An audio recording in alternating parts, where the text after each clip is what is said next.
পৃথিবীতে আমরা অনেক সৃষ্টি দেখেছি যা প্রকৃতিকে সৌন্দর্য ও মানুষকে অবাক করে রেখেছে, যাদের কয়েকটির ব্যাখ্যা বিজ্ঞান সমাধান করতে পারলেও পৃথিবীতে অনেক সৃষ্টি রয়েছে যাদেরকে সমাধান করা যায়নি। আর আজকে আমরা এমনই একটি সৃষ্টি নিয়ে আলোচনা করব যার ব্যাখ্যা বিজ্ঞান আজও করতে পারেনি। আপনি কি জানেন পৃথিবীতে এমন পাথর রয়েছে যাকে আঘাত করলে বাদ্যযন্ত্রের মতো তার শব্দ করে? সাধারণ পাথরকে হাতুড়ি কিংবা ভারী কিছু দিয়ে আঘাত করলে সেটি সাধারণ ভাঙার মতো কিংবা ধাক্কার মতো শব্দ করে, কিন্তু এই পাথরকে আঘাত করলে তা শব্দ করে বাদ্যযন্ত্রের মতো। বিশ্বাস না হলে শুনে নিন নিজ কানে।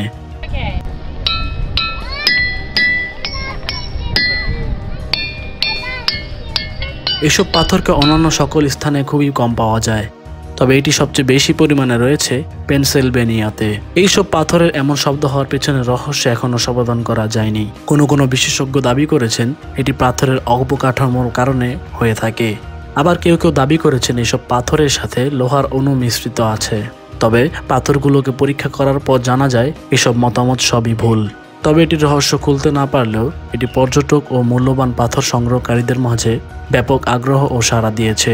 পর্যটকরা এই শব্দ বাজাতে বিশ্বের দূর দূরান্ত থেকে ছুটে আসছেন।